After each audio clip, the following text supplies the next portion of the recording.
어머니 제발 이 집에서 나가주세요. 뭐라고? 지금 한밤중에 어딜 나가라는 거냐? 너 지금 제 정신이야, 어머니.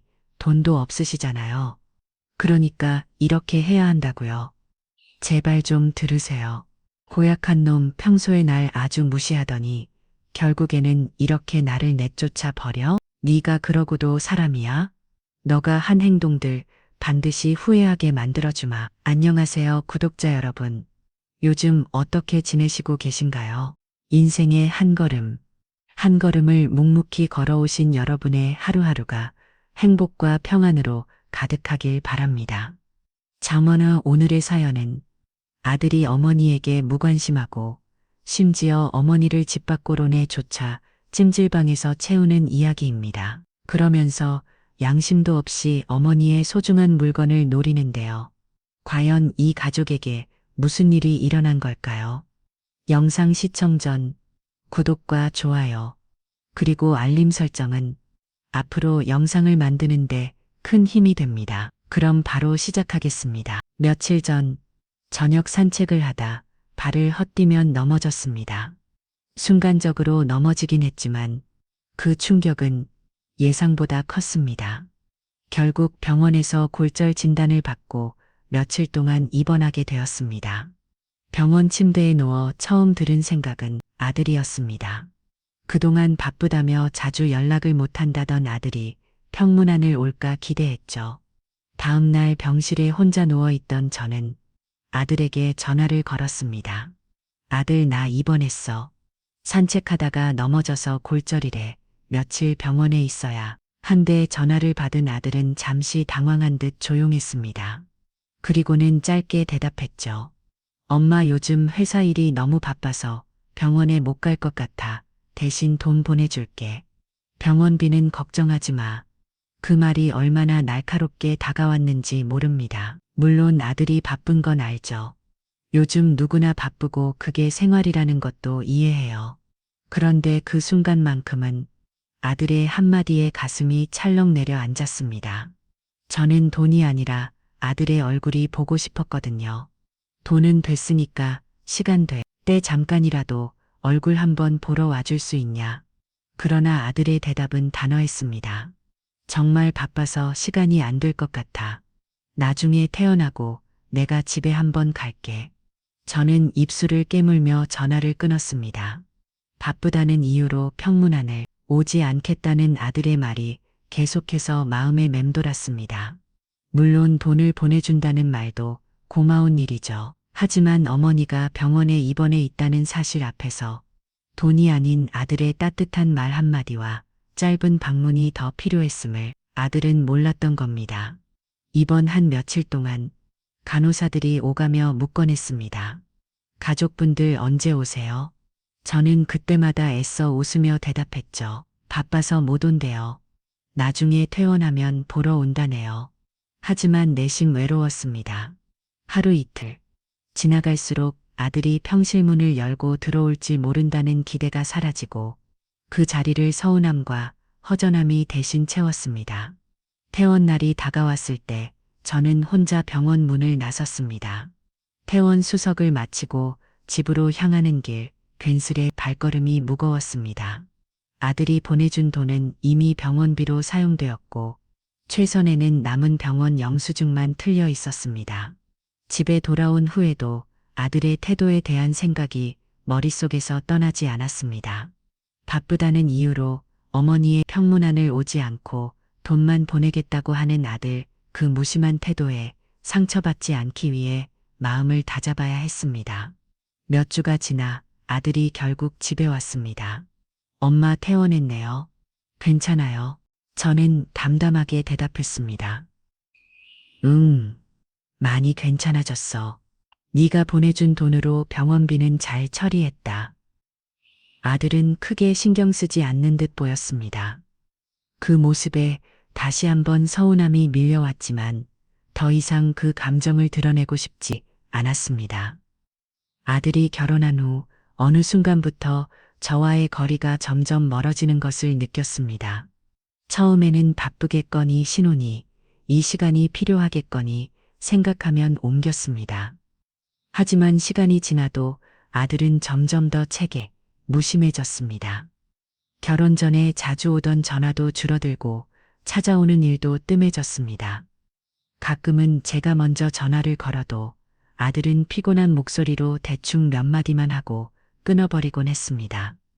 며칠 전 웬일로 아들이 오랜만에 집을 찾아왔습니다.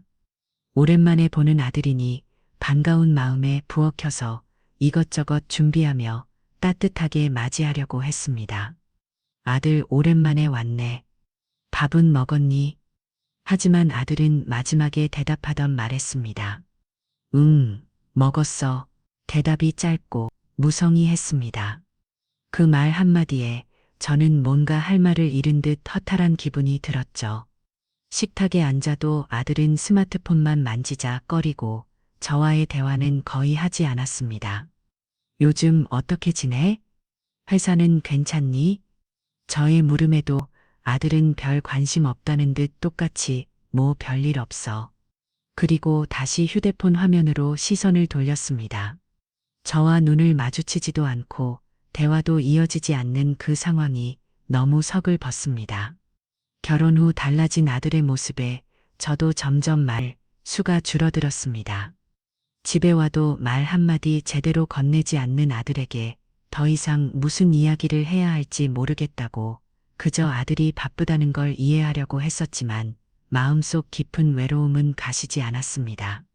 그날 아들은 집에서 머무는 시간보다 스마트폰을 들여다보는 시간이 더 많았습니다. 엄마, 이제 가봐야겠어. 이른 저녁 시간이었는데도 아들은 서둘러 일어났습니다. 벌써 간이 좀 더 있다가도 되는데 저는 아쉬운 마음에 말을 꺼냈지만 아들은 이미 현관문을 향해 발걸음을 옮기고 있었습니다. EOC 다음에 또 올게, 다음에 오래 있을게, 다음에 아들의 입에서 다음이라는 말이 나올 때마다 점점 믿을 수 없게 느껴졌습니다. E Yay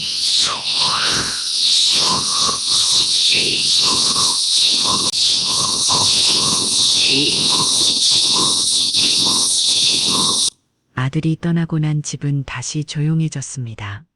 혼자 남은 거실에 앉아 텔레비전을 켜놓고 있었지만 소음만 가득할 뿐 마음속은 텅 빈 느낌이었습니다. 결혼 후 아들의 방문이 이렇게 어색하고 대화가 단절될 줄은 미처 생각하지 못했죠. 얼마 전까지만 해도 아들과 많은 이야기를 나누고 났습니다. 서로의 일상을 공유하고 작은 것에도 웃으며 시간을 보냈던 그때가 이제는 너무나도 먼 과거처럼 느껴집니다. 아들이 결혼하면서부터 모든 것이 편했습니다. 어쩌면 가족이라는 울타리가 점점 사라지고 있는 건 아닐까 하는 생각마저 들었습니다. 아들이 떠나면서 했던 그 말이 자꾸만 머릿속에 맴돌았습니다. 정말 그럴까요? 그 다음에 오기 전에 저는 그 외로움에 무뎌지기라도 해야 할지 모르겠습니다. 시간이 흐르고 제 생일이 다가왔습니다.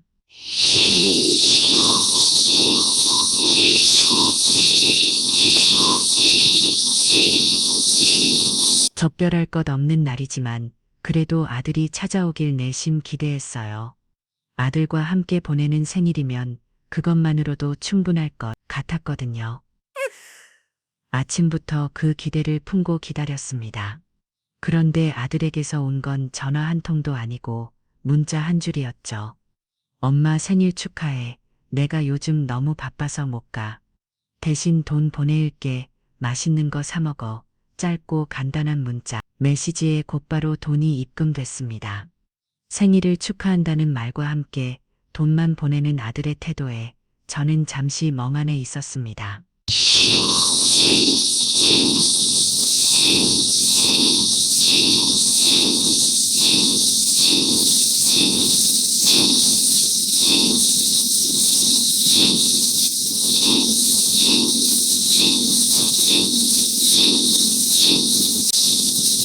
휴대폰을 바라보며 답장을 고민했습니다. 고맙다라고 보내면 아무렇지 않은 척할 수 있을까? 아니면 솔직하게 서운하다고 말해야 할까? 하지만 결국 저는 짧게 답장을 보냈습니다. 고맙다 아들 바쁜 건 알지만 다음에는 얼굴 한 번 보자 하지만 그 다음은 언제 올지 기억할 수 없다는 걸 저도 알고 있었습니다. 저는 혼자 식탁에 앉아 미리 사둔 케이크를 바라보았습니다. 아들이 와서 함께 불을 끄고 소원을 빌어주길 기대했는데 결국 혼자서 철을 끄게 되었습니다. 촛불이 꺼지는 순간 마음 한구석이 시린 느낌이 들었습니다. 나이도 들고 세월이 흘렀다는 것을 알지만 생일만큼은 가족의 따뜻한 마음을 느끼고 싶었습니다. 그러나 아들은 바쁘다는 이유로 그저 돈만 보내고 그것으로 모든 것이 해결된다고 생각하는 것 같았습니다. 돈을 보냐면 다행가. 저는 혼자 말처럼 내뱉었습니다. 물론 돈은 감사하지만 저는 그 돈이 아니라 아들과 함께하는 시간을 원했을 뿐이었습니다. 생일을 핑계로라도 얼굴 한번 보고 소소한 이야기를 나누고 서로의 안부를 물으며 웃을 수 있기를 바랐죠. 그런데 이제는 그런 기대조차 무리인 걸까요? 그렇게 아들이 생일을 챙기지 않은 지 수십 년이 넘어갑니다. 결국 이번 생일도 아들과 함께하지 못했지만 그저 돈만 보내는 아들의 태도에 대한 서운함을 감추고 또 하루를 마무리해야 했습니다. 그러던 어느 날 오랜만에 아들과 며느리가 집에 찾아왔습니다. 몇 달 만에 방문이라 반가움에 부엌혀서 이것저것 챙기며 간식을 준비했습니다. 마음 한편으로는 그동안 연락이 뜸했던 것이 서운했지만 그래도 얼굴을 본다는 생각에 기분이 조금 나아졌죠. 아들이 거실에 앉아 뭔가를 꺼낼 듯한 표정을 짓고 있었습니다. 차 한 잔을 내오며 물었습니다. 아들, 어쩐 일로 집에 다 오고 무슨 일 있어? 아들은 대충 고개만 끄덕이며 말했죠. 그렇더라게야, 뭐 별일 없지. 엄마 대화가 이리저리 흘러가다 보니 아들은 갑자기 본론을 꺼냈습니다. 엄마 그거 있잖아. 아버지 돌아가시고 나서 남은 재산 정리한 거 아직 어떻게 하실 생각이세요? 순간 제 손에 들고 있던 찻장이 살짝 흔들렸습니다. 오랜만에 왔기에 반가운 대화를 나누리라 기대했건만 결국 이렇게 재산 이야기가 나올 줄은 몰랐습니다. 왜 갑자기 그 얘기를 하니 아직 정리할 생각은 없는데 제가 조심스럽게 대답했지만 아들은 이미 마음의 준비를 한 듯 보였습니다. 며느리는 아들 옆에서 눈치를 보며 말없이 앉아 있었습니다. 엄마 미리 준비해 두는 게 좋지 않겠어? 나도 그렇고 요즘 다들 재산 문제로 다 틈도 많잖아. 깔끔하게 미리 나눠놓으면 서로 좋잖아. 그 말이 어지나 가시처럼 틀리던지 차마 웃음조차 나지 않았습니다. 그동안 연락 한 번 없더니 이 중요한 일로만 찾아온 듯한 아들의 모습이 너무 씁쓸했죠. 아직 그럴 필요 없단다. 네가 걱정하는 것도 알겠지만 내가 정리할 때가 되면 그대와 마 제 목소리가 조금 떨렸습니다. 평소에 별로 하지 않던 이야기라 그런지 아들도 살짝 당황한 기색이었습니다. 하지만 그는 멈추지 않았습니다. 엄마 나도 사업이 힘들고 요즘 경제도 어렵잖아. 조금 미리 준비해 주시면 나도 덜 부담스러울 것 같아서 그래. 그 순간 며느리가 조심스레 말을 못했습니다. 어머니 저희도 어렵지만 사실 이건 남편을 위해서 하는 말이에요. 재산을 미리 정리해 두시는 게 여름으로 편하실 거예요. 저는 한숨이 나왔습니다.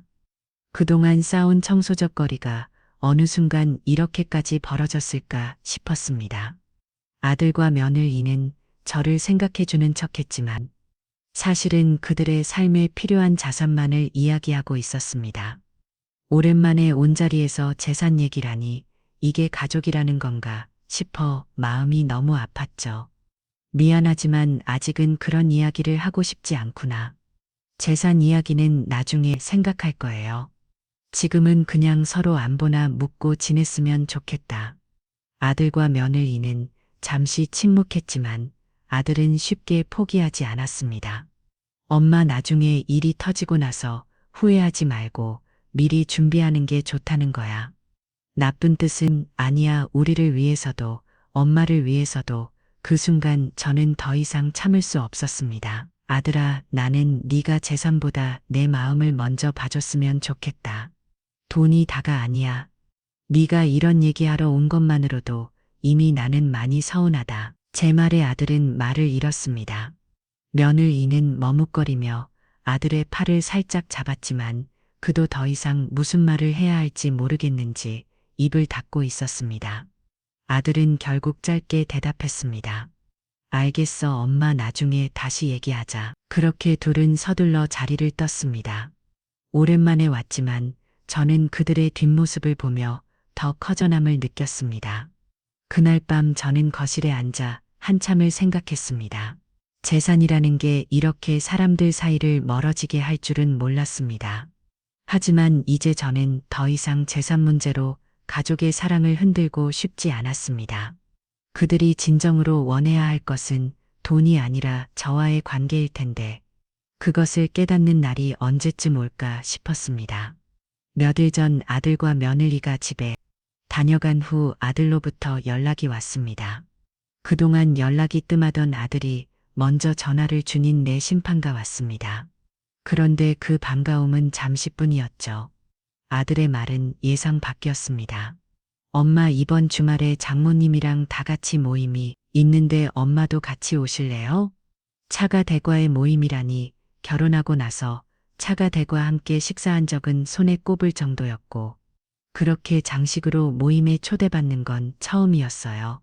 그래, 알겠다. 근데 좀 갑작스럽네. 나하고 상의도 없이.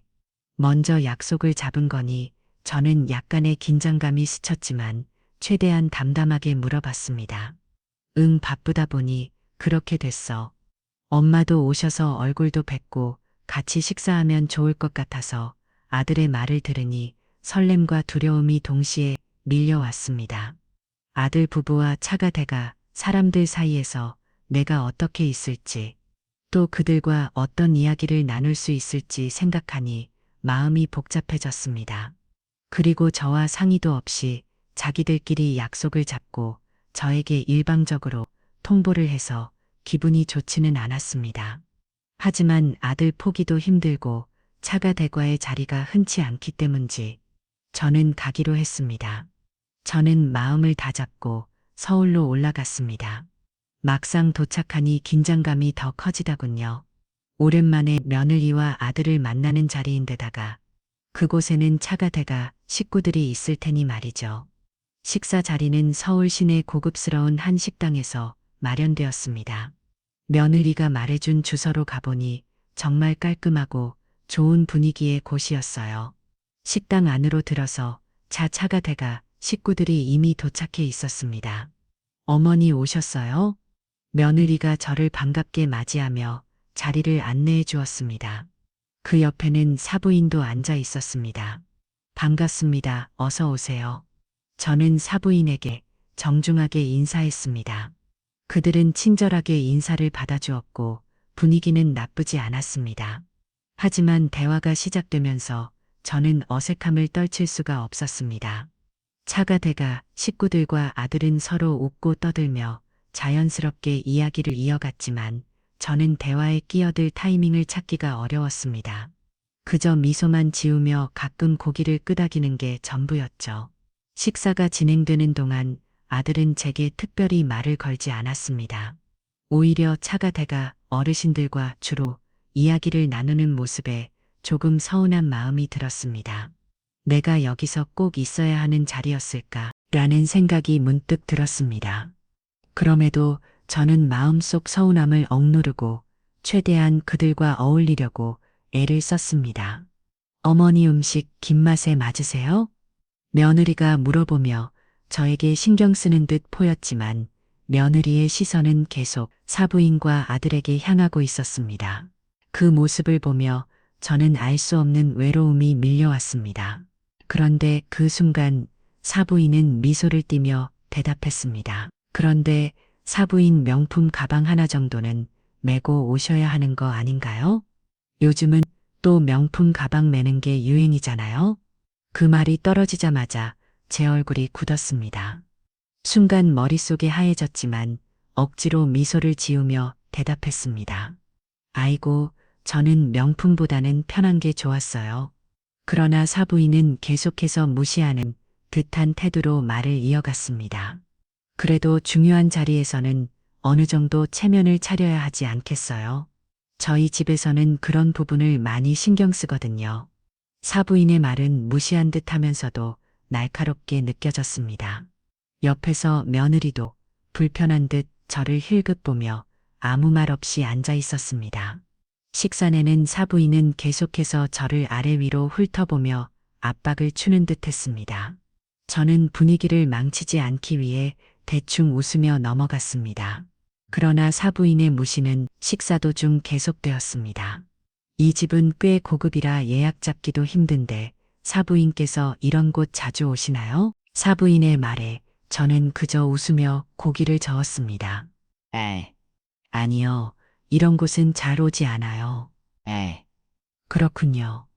요즘 벌이가 그렇게 좋지는 않으신가 봐요?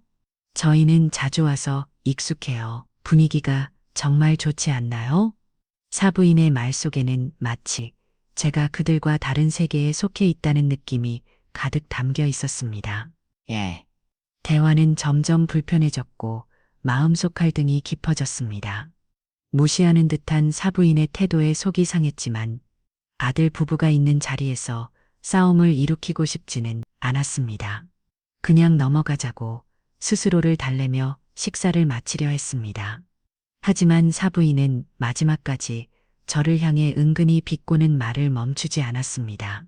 이제 시간이 지나면 우리 모두가 가족이니 이런 자리에서 서로 잘 맞춰가야죠. 사부인도 그런 부분에 더 신경 쓰시면 좋을 것 같습니다. 특히 외모나 격식 같은 것 말이에요. 그 말이 저를 정면으로 찌르는 것처럼 느껴졌습니다. 사부인의 눈길은 차갑고 그 말은 더 이상 참을 수 없을 정도로 불쾌하게 다가왔습니다. 저는 더 이상 참지 못하고 말했습니다. 사부인 어떻게 그렇게 말씀하실 수 있나요? 제 말에 사부인은 잠시 당황한 듯 했지만 곧 다시 미소를 지으며 대답했습니다. 저는 그저 조언을 드리는 거였습니다. 너무 예민하게 받아들이지 않으셨으면 좋겠네요. 그 순간 저는 더 이상 참을 수 없었습니다. 조언이라니요. 저를 겉모습으로 평가하고 명품 가방 없다고 무시하는 게 그쪽 방식인가요? 저는 그런 식의 대우를 받을 이유가 없습니다. 사부인의 얼굴이 굳어졌고 식탁 분위기가 순식간에 얼어붙었습니다. 며느리는 곤란한 표정으로 고개를 숙였고 아들은 당황한 듯 저를 바라보았습니다. 그러나 저는 멈출 수 없었습니다. 쌓였던 감정이 터져나온 것이었으니까요. 제가 여기까지 와서 무시당할 이유가 없습니다. 이런 자리라면 처음부터 오지 않았겠어요. 사부인은 차가운 목소리로 말했습니다. 진정하세요. 격식 떨어지게 지금 뭐 하는 짓입니까? 사부인이 너무 예민하게 받아들이시는 것 같네요. 뭐라고요? 알겠습니다. 제가 여기 있을 이유는 없을 것 같네요. 아들과 며느리의 당황한 표정이 보였지만 저는 주저하지 않고 식당을 나왔습니다. 가슴이 답답하고 그동안 억눌렸던 감정이 모두 터져나오는 듯 했습니다.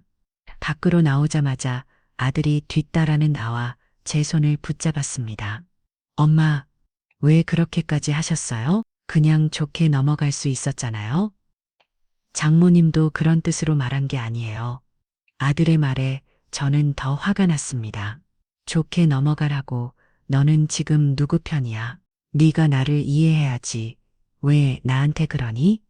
아들은 난찬 얼굴로 저를 바라보며 대답했습니다. 엄마, 그렇게까지 싸우실 필요가 없잖아요.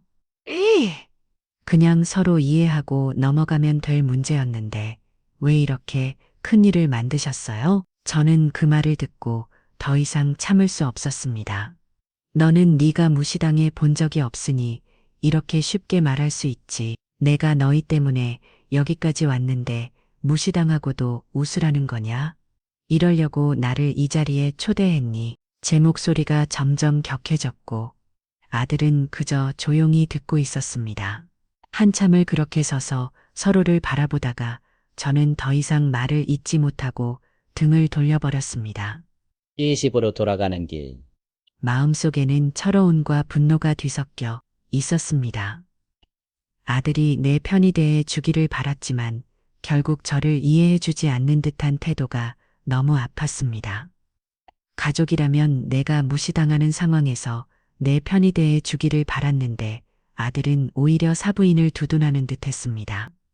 그날 밤 혼자 집에 돌아와 생각했습니다. 가족 간의 관계가 이렇게 어려운 것일까? 내가 원하는 건 단지 내 자리를 인정받는 것 뿐이었는데 왜 이렇게 모든 게 꿰어버린 걸까? 며칠 전 사부인과 크게 다툰 후 아들과 연락이 뜸했었습니다. 마음속에 꼭 남아있는 그 갈등이 여전히 저를 괴롭히고 있었죠. 그러던 어느 날 아들에게서 갑작스럽게 전화가 왔습니다. 엄마 그때 많이 화나셨죠? 아들의 목소리는 조심스러워 보았지만 저는 무시한 척 대답했습니다. 그랬었지 그 자리에서 무시당한 느낌이 너무 컸거든. 아들은 서둘러 뒤늦게 사과하기 시작했습니다. 엄마, 정말 죄송해요. 장모님도 그런 뜻은 아니셨을 거야. 나중에 다시 만나면 좋게 얘기할게. 그때는 너무 급하게 넘어가서 미처 신경을 못 썼네요.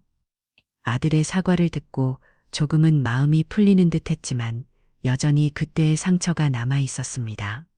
그래도 아들이 직접 나서서 사과하려는 태도에 나도 더 이상 화를 내고 싶지 않았습니다. 그래요, 알았다, 지나간 일이니까 그만 말하자. 제 말에 아들은 잠시 조용해졌습니다. 그러더니 아들은 본색을 드러내기 시작했었죠. 엄마 사실 이번에 출장을 가게 됐는데 그래서 부탁 좀 드리려고요. 와이프도 지금 임신해서 혼자 두고 가기가 너무 신경 쓰이거든요. 며칠만 집으로 오셔서 와이프 좀 돌봐주실 수 있을까요? 그 말을 듣자 순간 머릿속이 망해졌습니다. 임신을 했다고 왜 그걸 이제야 말하니? 그런 중요한 걸 미리 알려줘야지. 아들은 웃으며 변명하듯 말했습니다.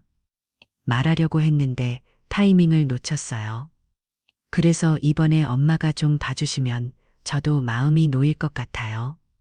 저는 한숨을 내쉬었습니다. 그래도 선주가 생긴다는 소식에 마음이 깊으면서 아들이 이렇게 중요한 부탁을 할 때만 나를 찾는 것 같아 약간 서운함이 남았습니다. 그래 알겠다. 며느리 또 몸이 무겁겠지. 내가 도와줄게. 아들은 곧바로 고맙다는 말과 함께 수고비를 넉넉하게 드리겠다고 덧붙였습니다. 엄마, 정말 감사해요. 수고비는 충분히 드릴 테니까 그건 걱정 마세요. 엄마도 힘드실 텐데 며칠만 부탁드릴게요. 돈은 됐다. 손주가 생긴다는데 내가 당연히 도와야지. 이렇게 해서 저는 아들의 부탁을 받아들였습니다. 며느리가 임신을 했다는 소식을 바로 전하지 않은 아들에게 서운함을 느꼈지만 그래도 저에게 선주가 생긴다는 소식에 깊은 마음이 덧쳤습니다. 며느리를 돌보며 어떻게 지내야 할지 고민이 많았지만 선주를 생각하며 힘내기로 마음 먹었습니다. 며느리를 돌보러 집에 간 첫날 모든 게 조금 어색하긴 했지만 나름 분위기는 좋았습니다. 며느리 또 처음에는 저에게 도움을 주려고 애쓰는 모습이 보였어요.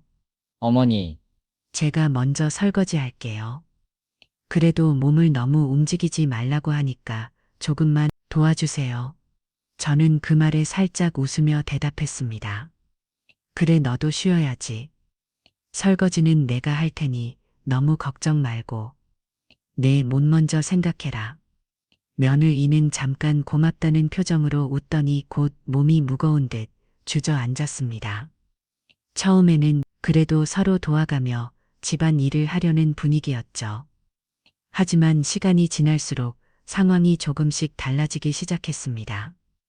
며칠이 지나자 며느리는 서서히 저에게 모든 집안 일을 떠넘기기 시작했습니다. 어머니, 제가 요즘 서 있는 게 너무 힘들어서 그런데 방 청소랑 설거지 좀 부탁드릴 수 있을까요? 물론 임신한 몸이니 이해하려고 했습니다. 며느리가 힘들어하는 걸 보며 제가 도와주는 게 맞다고 생각했죠. 그래서 처음에는 웃으면서 그래 내가 할게. 너 쉬어라. 하지만 그 이후로도 작은 일 하나하나가 모두 저에게 넘어왔습니다. 어머니, 저기 저 물건 좀 가져다 주실래요? 제가 앉아 있으니까 일어나기 힘들어서요. 며느리는 점점 더 저에게 일을 맡기면서 자기는 점점 더 편해지는 듯했습니다. 그리고 그걸 너무 당연하게 받아들이는 모습에 속이 답답해졌습니다.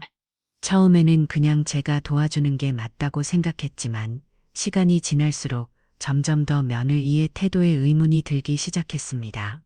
제가 무슨 가사 도우미도 아니고 하루 종일 모든 일을 도맡아 하는 상황이 되어버린 겁니다. 임신한 몸이니 어쩔 수 없지라는 생각을 하면서도 저도 인간인지라 점점 쌓이는 피로감과 서운함을 느끼기 시작했습니다. 며느리는 몸이 무겁다는 이유로 점점 더 저에게 일을 떠넘기고 있었고 저는 그것을 참고 받아들이고 있었습니다. 하지만 마음 한구석에는 점점 답답함이 쌓여가고 있었습니다. 그래도 선주가 태어나면 모든 게 달라질 거라 생각하며 저는 계속해서 참았습니다. 다음 날 아들이 출장을 마치고 집으로 돌아왔습니다. 며느리 일을 돌보며 며칠을 보내는 후라 아들을 보니 반가우면서도 마음 한편으로는 미원 피로감이 몰려왔습니다. 아들은 저를 보자마자 웃으며 말했습니다. 엄마, 정말 고생 많으셨어요. 덕분에 마음 편히 출장 다녀왔어요.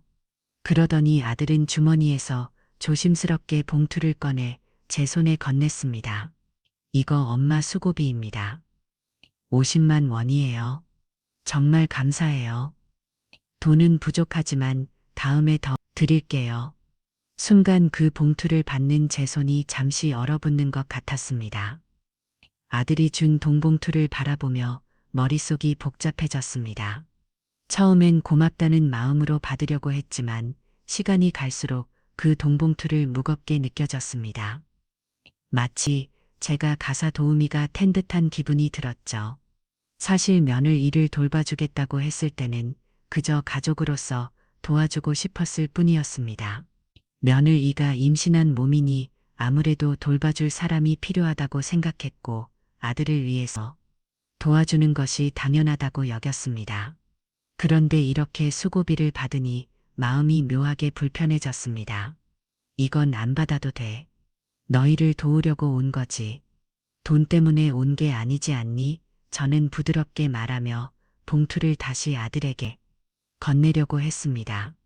하지만 아들은 고기를 처음에 말했습니다. 아니에요. 엄마, 이건 당연히 드려야 할 거예요. 엄마가, 이렇게 도와주셨는데 저희도 뭔가 표시를 해야죠. 그냥 받아주세요. 아들은 미안한 듯한 표정을 지으며 제 손을 살짝 밀어 봉투를 다시 손에 쥐어주었습니다. 엄마, 하룻밤 더 주무시고 가세요. 저도 왔는데 저녁까지 드시죠. 그래 조금 더 쉬다 가면 좋겠네. 저는 미소를 지으며 대답했지만 속으로는 얼른 집에 가고 싶다는 생각이 강하게 들었습니다.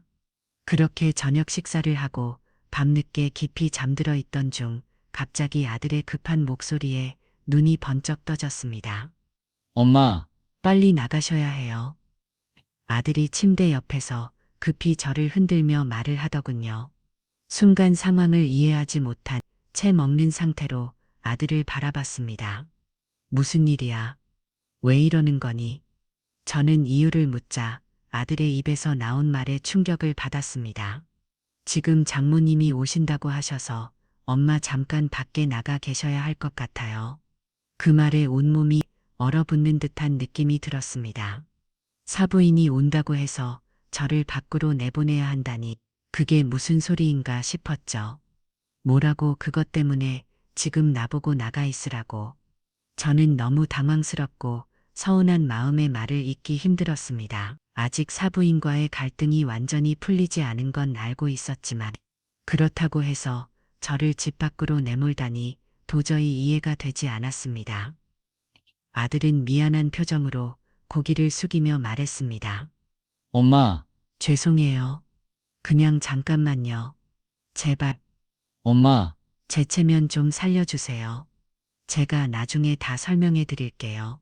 아들은 간곡히 부탁하는 표정으로 저를 설득하려고 했지만 그 말이 제가 숨에 더 큰 상처로 다가왔습니다. 내가 뭘 그렇게 잘못했네. 사부인 앞에서 이렇게까지 나를 내보내야 할 이유가 있어. 저는 속이 상해서 목소리가 떨렸습니다. 아들은 계속해서 사과하며 저를 달래려 했습니다. 엄마, 정말 죄송해요. 일단 나가 계시면 제가 나중에 다 설명드릴게요. 짐질방이라도 잠깐 가 계시면 제가 연락 드릴 테니까요. 제발 도와주세요.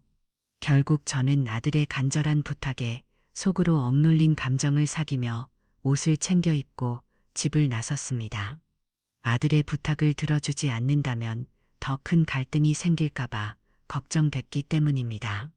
그러나 짐질방에 가는 길 내내 내 존재가 이렇게 쉽게 밀려나야 하는지, 내가 가족이 맞는지에 대한 의문이 계속 머릿속을 떠나지 않았습니다. 사부인이 불편해한다는 이유만으로 내가 이 집에서 쫓겨나는 게 맞는 일인가? 짐질방에 도착해 자리에 앉았지만 속은 계속 답답하고 마음은 무겁기만 했습니다. 그날 짐질방에서 하룻밤을 보냈습니다. 마음은 무거웠지만 아들이 나름 이유가 있을 거라고 믿고 일단은 그 상황을 받아들이기로 했습니다. 어머니로서 아들을 이해하고 싶었으니까요. 하지만 마음 한편으로는 처음 남이 계속 남아 있었습니다. 그럼에도 불구하고 아들에게 말하지 못할 이유가 있을 거라는 생각에 스스로를 다독였습니다. 저는 홀로 짐질방에 얇은 이불 덮고 놓아 있었습니다. 주변 사람들은 옹기종기 모여 있거나 편하게 잠이 든든 됐지만 저는 처음처럼 잠이 오지 않았습니다. 낯선 공간, 낯선 이웃들 사이에서 그저 조용히 놓아있는 이 순간이 참석을 푸게 느껴졌습니다. 결국 저도 모르게 눈물이 나오고 말았습니다. 그렇게 생각에 잠기다 제대로 잠을 차지 못한 채 다음날 아침을 맞이했습니다. 아침이 되자 아들로부터 연락이 왔습니다. 엄마, 이제 집으로 오셔도 돼요. 저는 전화를 끊고 집으로 향했습니다. 속으로는 왜 저를 짐질방으로 보낼 수밖에 없었는지 그 이유를 꼭 들어야겠다는 생각뿐이었습니다. 집에 들어선마자 저는 바로 아들을 추궁하기 시작했습니다. 왜 사부인 때문에 나를 짐질방으로 내보낸 거니? 대체 무슨 이유가 있길래 그랬어? 제 목소리에는 참을 수 없는 서운함이 담겨 있었습니다. 아들은 잠시 망설이는 듯 하더니 깊은 한숨을 내쉬며 말했습니다. 엄마, 정말 죄송해요. 제가 어쩔 수 없었어요. 사실 사부인께서 저희에게 금전적으로 지원을 많이 해주고 계세요. 그 말을 듣는 순간 저는 눈을 크게 뜨고 아들을 바라봤습니다. 금전적인 지원이라니 도대체 무슨 말을 하는 건지 순간 이해가 되지 않았습니다. 뭐라고? 금전적인 지원을 받고 있었다고 저는 믿기지 않아 아들에게 떼물었습니다.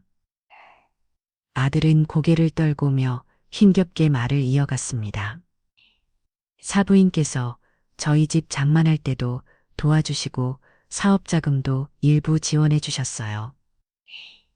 그래서 사부인이 눈치를 보실 때마다 제가 신경을 안 쓸 수가 없어요. 며칠 전 그 식사 자리 이후 사부인께서 엄마랑 마주치기 싫다고 하셔서 어쩔 수 없이 그때 엄마를 짐질방으로 보내드린 거예요.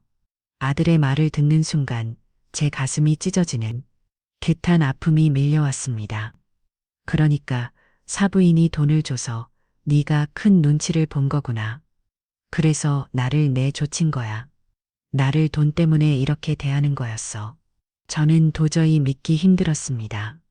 내 아들이 저를 밀어내고 사부인의 눈치를 보며 짐질방으로 보냈다는 사실이 너무도 충격적이었습니다.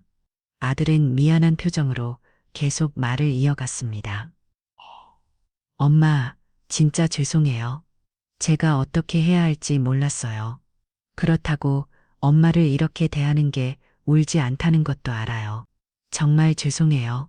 아들은 사과했지만 저는 이미 마음이 찢어져 버린 상태였습니다. 내가 너한테는 그 정도밖에 안 되는 존재였구나. 네가 사부인의 돈을 위해 나를 이렇게 대할 줄은 상상도 못했다. 제 목소리는 떨리고 가슴이 너무 아팠습니다. 아들을 이해하려고 했던 마음이 무너지는 순간이었습니다. 저는 더 이상 아무 말도 하지 못하고 그저 자리에 앉아 눈물을 삼켰습니다. 저는 아들을 향해 서운한 마음을 덮여냈지만 그 순간 아들에게 충격적인 말을 들었습니다. 아들은 저를 위로하기는커녕 오히려 따지듯 말하기 시작했습니다. 솔직히 말해서 어머니보다 장모님이 더 돈이 많잖아요. 저도 어떻게 하겠어요? 당연히 저를 지원해주는 사람을 편들어야죠. 그 말을 듣는 순간 심장이 멎는 듯한 기분이 들었습니다. 저는 너무 충격적이라 말을 잇기가 어려웠습니다. 눈앞에 있는 아들이 더 이상 내가 알던 아들이 아니었습니다. 어머니는 늘 재산 얘기를 꺼내지도 않으시잖아요. 솔직히 저도 살아야 합니다. 장모님이 도와주시는 게 크니까 그분 눈치를 안 볼 수가 없어요. 그러니 상황이 그런 거예요. 너무 예민하게 반응하지 마세요. 저는 아들에게 말을 이어갈 수밖에 없었습니다. 그래도 내가 널 키운 세월이 있는데 어떻게 네가 그딴 식으로 나를 대할 수 있냐. 돈이 많다고 그 사람 눈치를 보면서 날 이렇게 내쫓는 게 맞니? 내 목소리는 떨렸고 말하는 내내 눈물이 나올 것 같았지만 꼭 참았습니다. 아들에게서 이런 말을 듣게 될 줄은 상상도 못했습니다. 내가 키운 아들이 이렇게 현실적으로 이 기적으로 저를 밀어낼 줄은 몰랐습니다. 장모님 눈밖에 나면 저희도 힘들어져요. 제가 무슨 선택을 할 수 있었겠어요.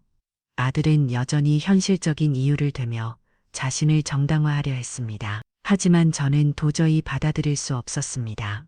내가 아들에게는 그저 톤 없는 품어로 지부될 뿐이라는 사실이 너무나 더 슬퍼. 내가 너를 어떻게 키웠는데 네가 이런 말을 할 줄은 정말 몰랐다. 네가 사부인의 돈에 기대어 사는 건 네 선택이겠지만 그게 나를 이렇게 대할 이유가 되지는 않아. 제 목소리는 흔들렸지만 이 말은 꼭 해야 한다는 생각이 들었습니다. 아들이 아무리 힘든 상황이라 해도 저를 이렇게 돈의 기준으로 평가할 수는 없었습니다. 아들은 그저 한숨을 내쉬며 아무 말 없이 자리를 피했습니다. 그 모습에 더 이상 아무 말도 하고 싶지 않았습니다. 아들과의 논쟁이 끝난 후 저는 깊은 한숨을 내쉬며 집으로 내려갔습니다. 마음속에 억누를 수 없는 서운함과 패신감이 가득했지만 이젠 더 이상 그 자리에 머물고 싶지 않았습니다. 그날 아들이 한 말들은 제 가슴을 헤집는 칼처럼 날카로웠습니다. 장모님 눈치를 본다며 저를 찜질방으로 내보내고 그저 톤 때문에 제 존재가 가벼워진 듯한 그의 말들이 마음속에 깊이 남았습니다. 집으로 돌아오는 길 내내 그날의 대화가 머릿속에서 떠나질 않았습니다. 아들은 이제 저를 위해 사는 게 아니라 사부인의 돈과 재산에 더 기대고 있다는 걸 분명히 알게 됐습니다. 제가 그토록 사랑하고 SRC 아들이 결국 이렇게 자신의 이익만을 쪼고 있다는 사실이 너무나도 씁쓸했습니다. 집에 도착하자마자 저는 것을 소파에 앉아 한참을 생각했습니다. 이 모든 시간이 헛되었다는 생각이 들지는 않았지만 적어도 아들에게 남겨둔 저희 마음과 정성 그리고 미래에 대한 기대가 무너졌다는 사실만큼은 부정할 수 없었습니다. 이젠 더 이상 기대하지 말아야겠다. 그렇게 마음먹는 데는 오랜 시간이 걸리지 않았습니다. 저는 결심했습니다. 이제는 제가 저를 위해 살아야겠다. 그동안 아들을 위해 그리고 가족을 위해 남겨두었던 재산과 마음을 이제는 오로지 저 자신을 위해 쓰기로 다짐했습니다. 제가 사랑하고 SRCON 세월이 한순간의 돈으로 평가받는 것을 보며 더 이상 그들에게 제 모든 것을 주고 싶지 않았습니다. 아들을 위해 남겨둔 재산, 그건 이제 내가 쓸 거예요. 그동안 나를 위해 써보지도 못한 돈, 이제는 내 자신을 위해 쓰겠어. 그렇게 저는 마음을 정리하기로 했습니다. 아들에게 더 이상 기대하지 않고 제 남은 시간과 자산은 오로지 저희 행복을 위해 사용하기로 한 겁니다. 이 선택이 쉽지는 않았지만 더 이상 아들에게 실망하고 싶지 않았습니다. 내가 널 키운 세월이 헛되지 않았다고 믿고 싶지만 그게 돈으로만 평가되는 관계라면 이제는 내 자신을 위한 삶을 살겠다. 저는 그렇게 스스로에게 다짐했습니다. 이제는 제 남은 인생을 온전히 저를 위해 살겠다는 마음으로 집안을 정리하며 새롭게 나아갈 준비를 하기 시작했습니다. 아들의 본심을 알게 된 그날 이후 저는 더 이상 과거에 얽매이지 않기로 했습니다. 아들에게 재산을 물려주지 않겠다고 선언한 후 아들의 반응은 예상보다 강렬했습니다. 그제서야 아들은 저에게 매달리며 사과를 하기 시작했죠. 엄마 죄송해요. 정말 잘못했어요. 다시는 그런 말 안 할 테니 제발 재산을 물려주세요. 제가 어떻게든 잘할게요. 그는 후회하는 듯 보였지만 저는 이미 그의 본심을 봤습니다. 그가 진심으로 저를 태하는 것이 아니라 결국 돈을 보고 저에게 다가왔다는 사실이 너무나도 분명해졌습니다.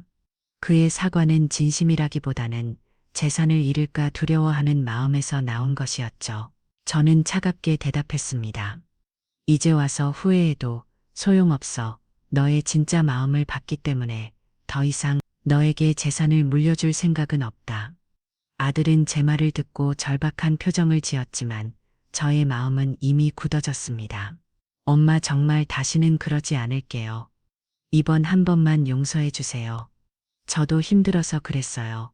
사람의 마음은 돈으로 살 수 없다는 걸 알아야 한다. 네가 진심으로 나를 생각했다면 돈 때문에 나를 이렇게 대하지 않았을 거야. 후회해도 이제는 늦었다. 제 목소리는 차분했지만 마음속에 쌓인 상처는 깊었습니다. 아들은 그저 조용히 고개를 떨고 왔고 저는 그 모습을 보며 마지막으로 결심을 굳혔습니다. 이제는 나를 위한 그리고 나만의 인생을 살아야겠다고 남은 재산은 오로지 저 자신을 위해 사용할 것입니다. 아들을 위해 아끼고 준비했던 모든 것들이 이제는 저희 행복을 위해 쓰여야 한다는 생각이 들었습니다. 그리고 구독자 여러분들에게 이 이야기를 전하며 하나의 교훈을 남기고 싶습니다. 여러분을 괴롭히는 사람들과는 거리를 두세요. 그 사람이 가족이라 할지라도 자신을 해치거나 이용하려는 사람에게는 더 이상 마음을 쓰지 않는 것이 좋습니다. 사랑은 중요하지만 스스로를 지키는 것이 더 중요합니다. 돈이든 관계든 진정한 사랑과 존중이 없는 관계는 결국 무너질 수밖에 없습니다. 여러분의 인생은 여러분만의 것이며 누군가의 기대나 욕심에 끌려다니지 마세요. 설령 그 사람이 가족이라 하더라도 여러분의 삶을 소중히 여기는 것이 가장 우선입니다. 여러분을 괴롭히는 존재들과는 과감히 거리를 두세요. 그게 설령 가족이라도 마찬가지입니다. 항상 구독자 여러분들의 앞날을 응원하겠습니다. 그럼 오늘도 행복한 하루 되세요. 감사합니다.